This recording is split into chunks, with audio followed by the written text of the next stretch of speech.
Allahu lartësuar thot në Kur'an, innaka la tahdi men ahbab. Pra ne e kuptuam qartë se profeti s'ka pas në dorë udhëzimin, profeti nuk ka në dorë, nuk bën veprime të fshehta në gjallësi. Kështu që përdesa profeti ato si ka në dorë, nuk ka mundësi që dhe njerëzit e mirë apo evliat të kenë gjëra të tilla në dorë. Se ka sekte të cilët e kanë tepruar dhe vazhdojnë ta teprojnë me njerëzit e mirë dhe besojnë se ata kryejnë vepra të fshehta në gjallësi, rregullojnë punët e gjallësisë, plotësojnë nevojat e kështu me radhë dhe prandaj u drejtohen atyre në vend të Allahut të rrezuar. Këta janë njerëz të humbur, janë njerëz të devijuar dhe duhet që të ruajmë prej tyre, po edhe duhet të këshillojmë ata që të ruajnë se besimi i tyre është shirk. Allahu lartësuar thot innaka la tahdi man ahbabta walakin Allah yahdi man yasha wa huwa a'lamu bil muhtadin. Ti nuk udhëzon atë që do. Walakin Allah yahdi man yasha, por Allahu lartësuar udhëzon atë që dëshiron. Dhe Allahu lartësuar e di më mirë se cili është ideja për udhëzim. Profeti Allahut Muhamedi alayhi salatu wasalam ishte shumë i interesuar për udhëzimin e Abu Talibit. Dhe Allahu lartësuar ka përmendur dhe ka thënë me të vërtetë ti nuk udhëzon atë që do. Profeti doshte që të udhëzohej Abu Talib. Profeti e doshte Abu Talibin. Po çfarë dashurie kishte profeti për Abu Talibin, se dihet që muslimani nuk duhet të tregojë dashuri për idhujtarët, për qafirat. Abu Talibi ishte një idhujtar. Ishte një qafir, si ishte musliman. Atëherë si ka mundësi që profeti e doshte Abu Talibin? Dietarët kanë thënë se profeti kishte dashuri të natyrshme për Abu Talibin, si dashuria që ka prindi për fëmijën, ose fëmia për prindin, dashuria dhe dëmshuria që ka njeriu për fisin e vet. Dhe kjo nuk është gjë, nuk është problem. Përderisa nuk je në luftë me njëri të fisit, për shembull nuk është bërë pjesë e një kampi kundërshtar në luftë kundër muslimanëve, atëherë nuk ka gjë që të shprehesh dëmshuri për të. Të tregosh mëshirë dhe të tregosh dashuri të natyrshme për ta. Por duhet të urresh kufrin, shirkun, punët e këqija që bën ky njeri, nuk diskutohet. Dhe nëse ai bëhet pjesë e kampit të qafirave në luftë kundër muslimanëve, duhet distancohesh prej tij, të tregosh armiqësi, mos tregosh dashamirësi për ta, mos e ndihmosh, të putesh me ta e kështu me radhë. Përderisa nuk kemi në luftë me njerëz të fisit, cilët përderisa muslimani pra nuk është në luftë me njerëz të fisit, të cilët nuk janë musliman, atëherë do të tregoj dashamirësi për ta, dashamirësi të natyrshme, dashuri dhe mëshuri për ta, do të tregohet i mëshirshëm ndaj tyre. Dhe padyshim që një nga format më të larta të mëshirës për njerëzit e fisit është që t'i ftosh ata në Islam, të bësh përpjekje që ata të shpëtojnë nga zjarri i xhehenemit. Kështu pra të dashur vëllezër, profeti ka pas dashuri të natyrshme për Abu Talibin, që ishte një qafir. Ndaj nuk ka gjë që ne tregojmë mëshirë për njerëzit e fisit, apo muslimanit të tregojmë mëshirë për ata njerëz të fisit cilët nuk janë muslimanë. Të jeti mëshirshëm me ta dhe të dëshirojë dhe të shprehë dashuri të natyrshme për ta. Dhe kjo nuk bie ndesh me ajetet që flasin për el-wala wal-bara. Ajetet që flasin për urrejtjen e qafirave dhe distancimin nga qafirat. Nga njëra anë dhe miqësimin me muslimanët, dhe të tregosh dashuri e dashamirësi ndaj muslimanëve. S'bien ndesh me këtë parim. Sepse dashuria që ka pas profeti për Abu Talibin ishte e natyrshme.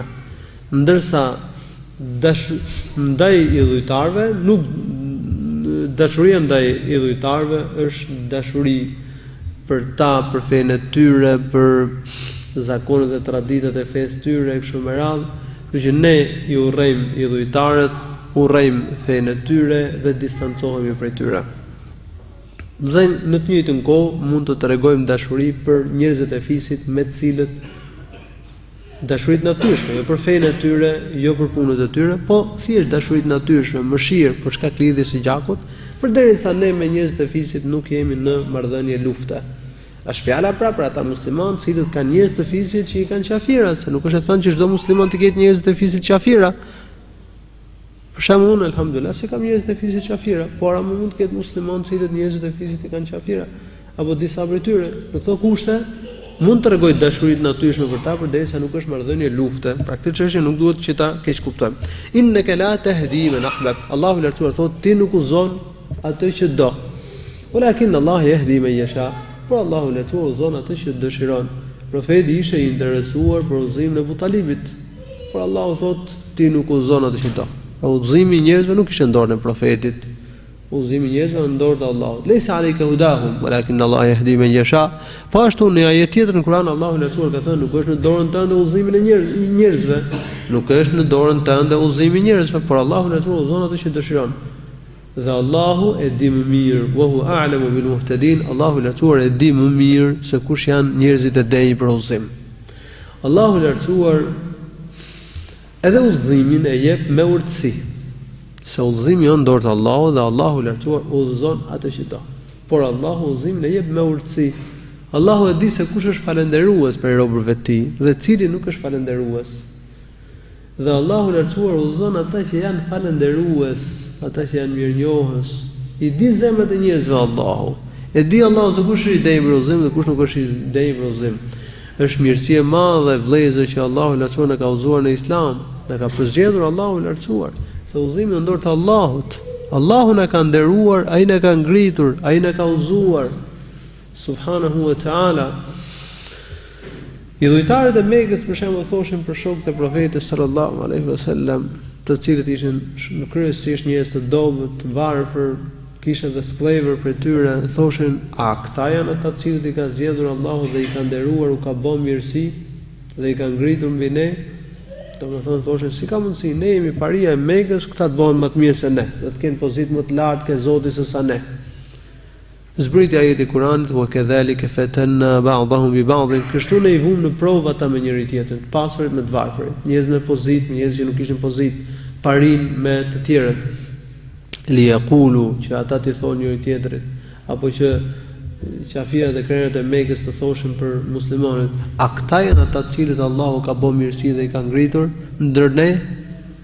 Alaysa Allahu bi'a'lamu bish-shakirin? A nuk i di Allahu më mirë se kush janë falënderuesit? Allahu e di se kush është pema frytëzënëse.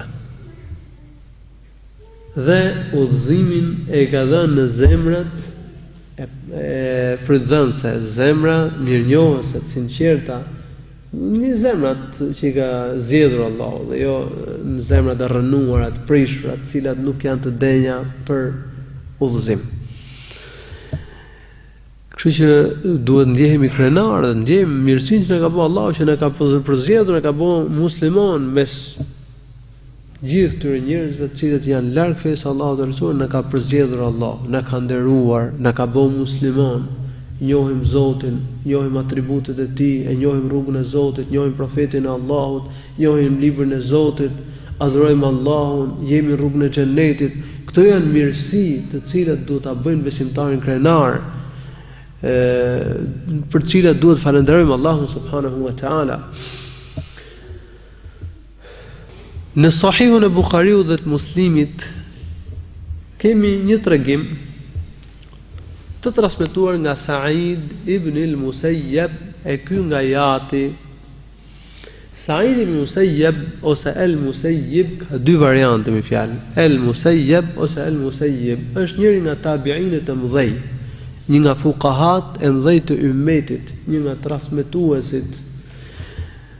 Ibn al-Medini ka thënë, Ali ibn al-Medini, ky është mësuesi i Imam Buhariut, ka thënë nuk di tabiin me dije më të gjerë se sa Sa'id ibn al-Musayyab radhiyallahu anhu. Sa'id ibn al-Musayyab është ndër tabiinët e mëdhej, se tabiinët dietarët, tabiinët janë pasuesit e sahabëve. Tabiinët dietarët i kanë ndarë në 3 kategori. Në 3 shkallë. Tabiinët e mëdhej, të mesëm dhe tabiinët e vegjël. Që kanë këto të vegjël kanë kapur për shembull 1, 2, 3, një numër të vogël shokët e Profetit sallallahu alajhi wasallam, këta që shokët e Profetit që kanë jetuar më gjatë. kanë qenë deri nga fundi I shekullit të parë të hijretit, siç ka qenë Enes ibn Malik për shembull, Sahel ibn Sa'd, Wathila ibn al-Asqa e tjerë. Said ibn Musayyab është një nga tabiinët e mëdhej, domethënë ka takuar shok të hershëm profetit sallallahu alaihi wasallam.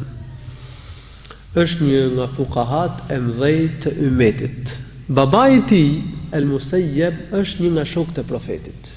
Babai I Saidit është shok I profetit, por edhe gjyshi I tij, al-Hazan, ka qenë shok I Muhammedit sallallahu alaihi wasallam. Nga ky transmetim kuptohet se al-Musayyab, domethënë babai I Saidit, I cili transmeton hadithin, mund të ketë qenë I pranishëm kur profeti sallallahu alaihi wasallam shkon ke Abu Talibi dhe e fton atë në Islam, dhe këtë gjë kam mua treguar inshallah taala gjatë sjelljes së tregimit.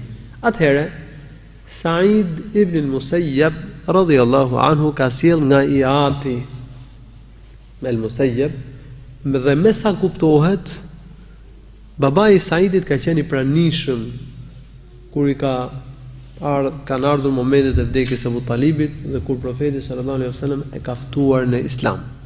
Kështu pra Musayyabi tregon: "Lamma hadarat Aba Talibin al-wafatu, ja'ahu Rasulullah sallallahu alaihi wasallam wa 'indahu Abdullah ibn Abi Umayya wa Abu Jahl." Kur I vjen vdekja Abu Talibit, shkon profeti sallallahu alaihi wasallam ke Abu Talibi dhe gjen aty Abdullah ibn Abi Umayya dhe Abu Jahlin. Profeti sallallahu alaihi wasallam kur I vjen vdekja Abu Talibit, shkon, I bën vizitë dhe e fton në Islam, siç do ta mësojmë.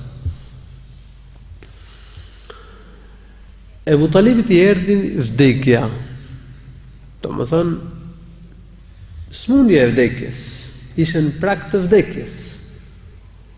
Dhe profeti sallallahu alaihi wasallam shkoi t'i bante vizitë dhe ta ftonte në Islam, se Muhamedi sallallahu alaihi wasallam ishte shumë I interesuar për ta ftuar atë në Islam. Por aty gjen Abu Jahlin dhe Abdullah ibn Abi Umayya. Me që kuptohet aty duhet të qenë dhe ky Musayyabi I cili tregon ngjarjen. Po atëherë Musayyabi, babai I Saidit, se kishte pranuar Islamin, e ka pranuar më vonë Islamin. Dhe këto janë dy shokë të këqij. Abdullah ibn Abi Umayya dhe Abu Jahli, që përkisin fishit Makhzum. Kishin shkuar dhe këta ke Abu Talibi, këta me shqyllimin e keq, dëshirën e keqe, që të mos pranonte Islamin në fundin e jetës Abu Talibi. Nësa profeti shkon me dëshirën e mirë dhe qëllimin e mirë për ta ftuar në Islam. Profeti sallallahu alaihi wasallam, megjithëse dy shokët e këqij ishin pranë Abu Talibit, nuk nguroi që ta ftonte Xhaxhain në Islam. Sa po shfrytëzoi dhe momentet e fundit, po bëi punën time. Profeti kishte ftuar dhe më përpara në Islam, por tha po e ftoi edhe në këto momente, me shpresë se do ta uzonte Allahu I lartësuar. Dhe profeti I thot: "Ya ammi, qul la ilaha illa Allah, kalimatan uhajju laka biha 'inda Allah." Tha o Xhaxhaim, thuaj la ilaha illa Allah, një fjalë të cilën do ta sjell si argument për ty, do ta kem si dëshmi për ty para Allahut të lartësuar në ditën e gjykimit. Por dy shokët e këqij, Abdullah ibn Abi Umayya dhe Abu Jahli, që I ndodheshin pranë Abu Talibit, I thanë: "E targhabu an millati Abdul Muttalib?" E si do të lësh fenë e Abu Talibit? Si do heqësh dorë nga feja e Abdul Muttalibit? Si do heqësh dorë nga feja e Abdul Muttalibit? Profeti sallallahu alaihi wasallam ja përsëriti thirrjen. Fa'adaha alayhi an-nabiy alayhi salatu wasallam, fa'ada alayhi. Profeti I bëri thirrje prap: "O Xhaxhaim, thuaj la ilaha illallah, një fjalë që do ta kem si dëshmi për ty para Allahut ditën e gjykimit." Por dy shokët e këqij I kujtuan prap të parët, ndjekin e të parëve fejnë e Abdul Muttalibit. Thanë: "Si do lësh fejnë e Abdul Muttalibit?" Dhe transmetuesi thot, fjala e fundit që tha Ebu Talibi që ai është në fenë e Abdul Muttalibit. Do ta tregoj pak më pas inshallah se pse transmetuesi u shpreh në këtë mënyrë, tha ai dhe nuk tha unë. Se në fakt Ebu Talibi tha unë jam në fenë e Abdul Muttalibit. Vdes në fenë e Abdul Muttalibit. Po transmetuesi për të mos e përdorur këtë fjalë të rëndë në vetën e parë, e solli në vetën e tretë. Tha ai është në fenë e Abdul Muttalibit. Në fakt kur e shprehu këtë fjalë, Abdul Muttalibi e ka shprehur në vetën e parë, tha, unë jam në fenë Abdul Muttalibit. Do të thonë vdes me këtë fe. Fa aba an yaqula la ilaha illa Allah. Dhe tregon transmetuesi thot, refuzoi të thoshte fjalën la ilaha illa Allah. Profeti sallallahu alaihi wasallam tha pasha Allahu, wallahi la astaghfiranna lak ma lam unha ank. Pasha Allahu, unë do t'i kërkoj falje Allahu të lartësuar për ty, për sa kohë që Allahu i lartësuar nuk ma ka ndaluar diçka të tillë. Fa'anzal Allahu azza wa jalla fi dhalika ما كان للنبي والذين آمنوا أن يستغفروا للمشركين ولو كانوا أولي قربى من بعد ما تبين لهم أنهم أصحاب الجحيم. Allahu lartësuar në lidhje me këtë zbriti ajetin e Kur'anit, nuk duhet që profeti dhe besimtarët të kërkojnë falje për idhujtarët, për mushrikët, mbasi u është bërë e qartë sa ata do të jenë banorë të zjarrit të xhehenemit. Nuk duhet që profeti dhe besimtarët të kërkojnë falje për mushrikët, për ata që vdesin shirk. Mbasi u është bërë qartë se ata do të jenë banorë të zjarrit të xhehenemit.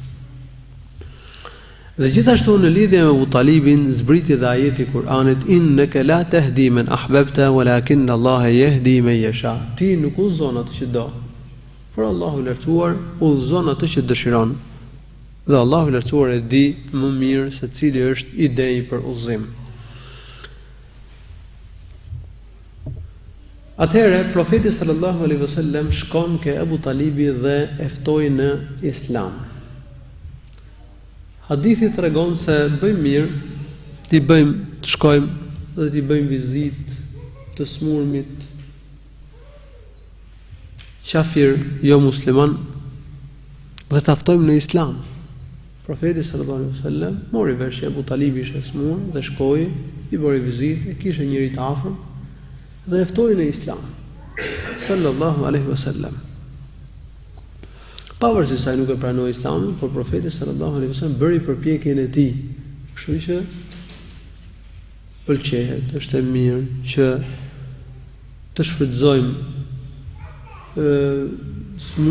momentet ku njeriu është i smur, është prak vdekjes, dhe shkojmë të bëjmë thirrje, të pranojnë Islamin nëse nuk është i musliman, të bëjnë tauba nëse ka qenë i përzierë me gjunahe të mëdha e kështu me radhë. Sidomos kur është një i afërm. Profeti sallallahu alaihi wasallam ka shkuar ke Abu Talibi dhe ka ftuar në Islam. Profeti sallallahu alaihi wasallam ka treguar interesim për udhëzimin e Abu Talibit në Islam. Dhe ka shkuar dhe në momentin e vdekjes, përderisa profeti sallallahu alaihi wasallam ka shkuar me ftu Abu Talibin në kohën e vdekjes, në prag të vdekjes, kjo tregon interesimin e madh që ka treguar profeti sallallahu alaihi wasallam për udhëzimin e tij në Islam. Kështu që duhet të përpiqemi të mësojmë njerëzve Islamin, të ftojmë në Islam. Edhe pse e ke ftuar dikë një herë në Islam, kjo nuk do thotë që të mos i bësh thirrje përsëri, sa herë që të jepet mundësia, ta ftosh në Islam. Hadithi tregon se besimtari duhet të urdhërojë për të mirë, ndalojë nga e keqja, të thërras njerëzit në Islam dhe të mos mërzitet, të bëjë durim. Profeti sallallahu alaihi wasallam padyshim kohë gjatë e ka ftuar Abu Talibin në Islam, por nuk u pranonte. Prap nuk i humbi shpresat. Shkon edhe në fund dhe nuk tha ky nuk pranon më. sa kohë që kanë ftuar këta, pse shkoj mati ta ftoj? Jo, profeti sallallahu alaihi wasallam shkoi prap dhe e ftoi në Islam, shkoi edhe në smundjen e vdekjes dhe e ftoi në Islam. Kemi detyrime ndaj të afërmve, dhe një nga detyrimet që kemi ndaj të afërmve është që t'i ftojmë në Islam. Ku dihet, mbase dikush mund të pranojë Islamin në momentet e vdekjes. Ka njerëz që kanë shprehur shahadet në momentet e vdekjes dhe kanë shpëtuar. Nëse ky person Abu Talibi nuk e pranoi Islamin, ka ndodhur një moment dhe një rast tjetër ku profeti sallallahu alaihi wasallam i ka bërë vizitë një djalë, një shërbëtor i xifut, kishte një shërbëtor xifut, një djalë të ri, i bie smundja e vdekjes, shkon profeti sallallahu alaihi wasallam, e viziton, e fton në Islam, ky pyeti tjatin, jati tha bindju Ebul Qasim, domethënë Muhamedi alayhi salam. Dhe kështu ky tha ashhadu an la ilaha illallah wa anna Muhammadar rasulullah. Profeti sallallahu alaihi wasallam pastaj falënderoi Allahun, me sa më kujtohet hadithi, që ky djalë kishte pranuar Islamin. Profeti sallallahu alaihi wasallam i shkon Ebu Talibit në pragun e vdekjes dhe e fton në Islam. Ebu Talibi është kujdesur profetin sallallahu alaihi wasallam, që në moshën 8 vjeçare e ka marrë në kujdestari Muhamedit sallallahu alaihi wasallam dhe e ka mbrojtur profetin sallallahu alaihi wasallam masi u bë profet. Muhamedit sallallahu alaihi wasallam e ka mbrojtur, i ka dalë krah, shpërpjeku që të shmang dëmët dhe të këqijat për profetin sallallahu alaihi wasallam, është zotuar se do e mbronte Muhamedit sallallahu alaihi wasallam. Ndaj dhe Abbasi i ka thënë Muhamedit alayhi wasallam, o i dërguar i Allahut, xhaxhaju i Abu Talibi të ka dalë krah, të ka mbrojtur, kana yaghdabu lak wa yahutuk, të ka dalë krah, të ka mbrojtur, a ke bëj gjë për të, domethënë a ke ndërmjetësuar për të tek Allahu i lartësuar? Muhamedi alayhi wasallam tha po, kam ndërmjetësuar për të, dhe ai tha do të jetë në një zjarr i dahdahi min an-nar, zjarr të cekët. Domethënë zjarri arrin tek kyçet e këmbëve dhe prej këtij zjarri do t'i zinë trunt, do i zinë goka. Dënimi i zjarrit, ky është dënimi më i lehtë në zjarr, por dënimi i zjarrit është shumë i rëndë. Dhe po të mos ishte ndërmjetësimi im, thot profeti sallallahu alaihi wasallam për të, ai kishte për të qenë në shkallën më të ulët të zjarrit të xhehenemit. Profeti i shkon në smundjen e vdekjes dhe e fton në Islam. Lemma hadarat Abu Talibin al-wafat, në transmetim thuhet kur i erdhi vdekja e Abu Talibit. Por këtu ka lindur një diskutim. Ebu Talib, kur profeti e ftoi Ebu Talibin që të pranonte Islamin, ishte diçka para se të shikonte melekun e vdekjes, apo momenti kur i erdhi vdekja, kur pa melekun e vdekjes?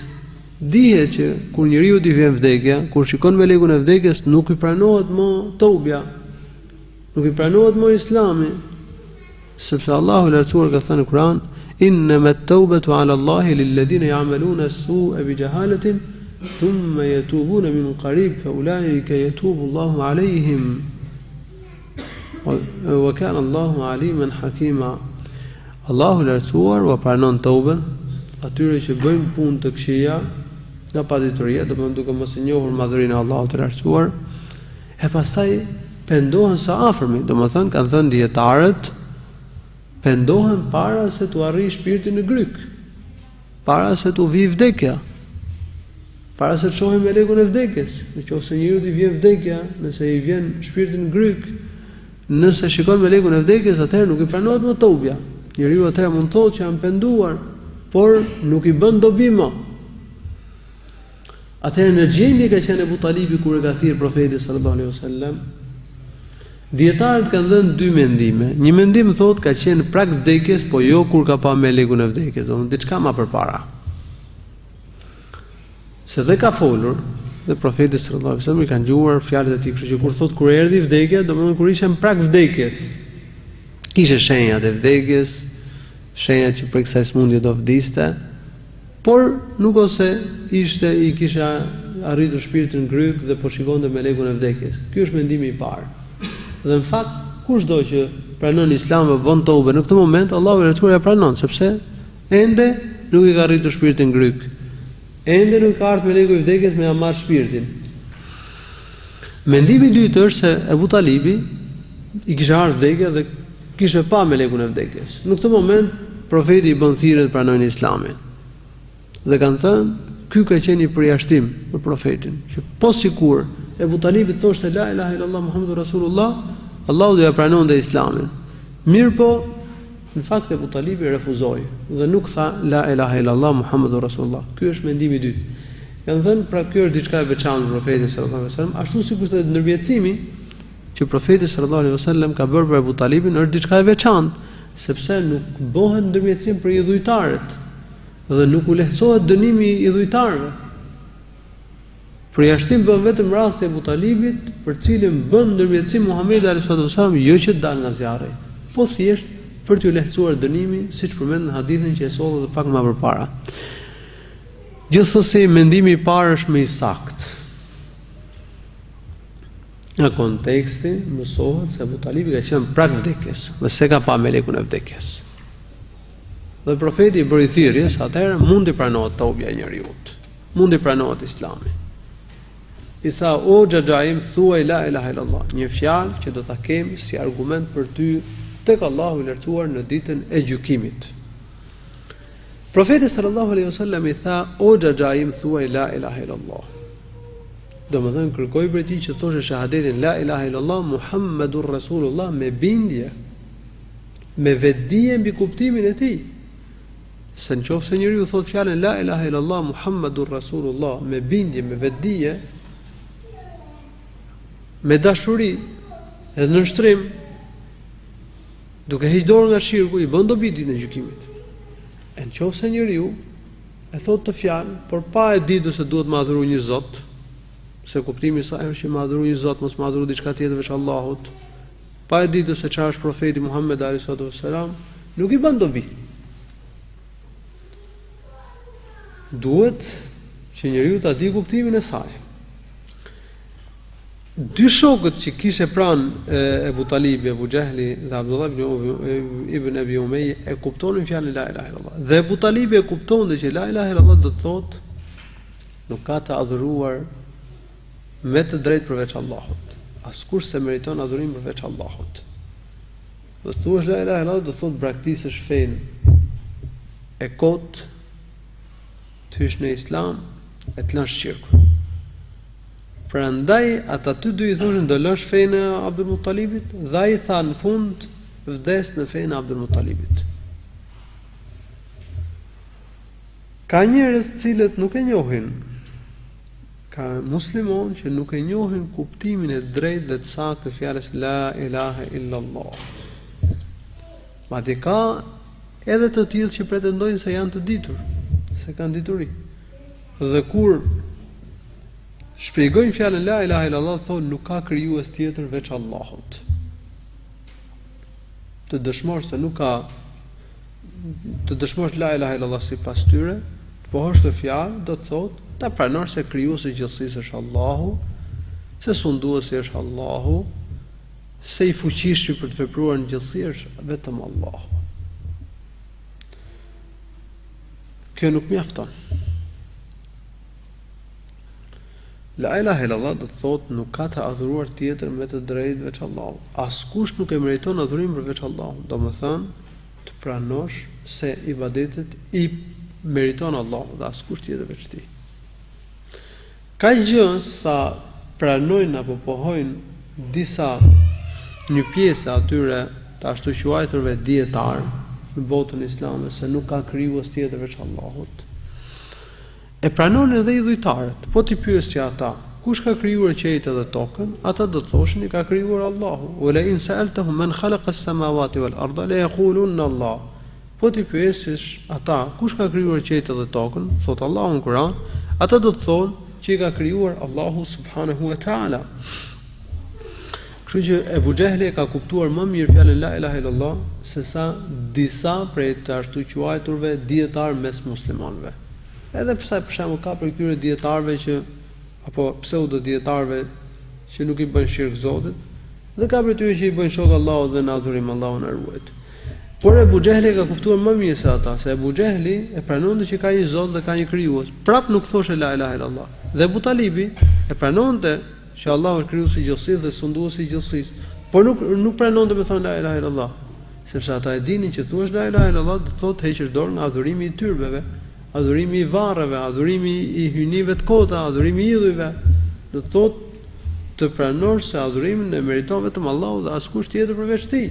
S'ka të adhuruar tjetër me drejt veç Allahut. Prandaj kur i thonte profetit, thoshin la ilaha illallah, ata thoshin e ja'ala al-alihata ilahan wahida, inna hadha la shay'un ujab. E si kërkon për ne që hyjnit dhe të adhuruarit i bëjmë një të vetëm, të adhurojmë vetëm Allahun, të heqim dorën nga të adhuruarit, nga hyjnit tona. Me të vërtetë kjo është gjë e çuditshme, thoshin ata. Innahum kanu idha qila lahum la ilaha illa Allah yastakbirun.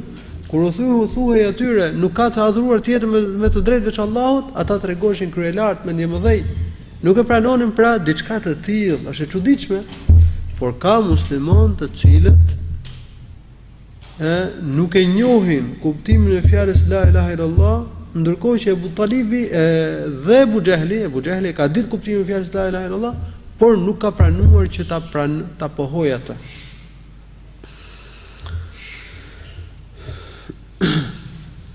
Profeti sallallahu alaihi wasallam i tha Abu Talibit thuaj la ilaha illallah, një fjalë që do ta kem argument për ty para Allahut të lartësuar ditën e gjykimit, si dëshmi për ty para Allahut të lartësuar ditën e gjykimit. Kjo tregon se nëse robi thot në prag vdekjes la ilaha illallah Muhammadur Rasulullah, quhet musliman. Nëse një kafir thot la ilaha illallah Muhammadur Rasulullah në fund vdekjes e vdes me këtë fjalë, quhet musliman, edhe pse nuk e ka pas pranuar Islamin më përpara, s'ka falë ndonjëherë namaz dhe s'ka punuar me këtë fjalë, se s'u dha mundësia. Tha këtë fjalë dhe vdiq. Ky duhet quhet si musliman.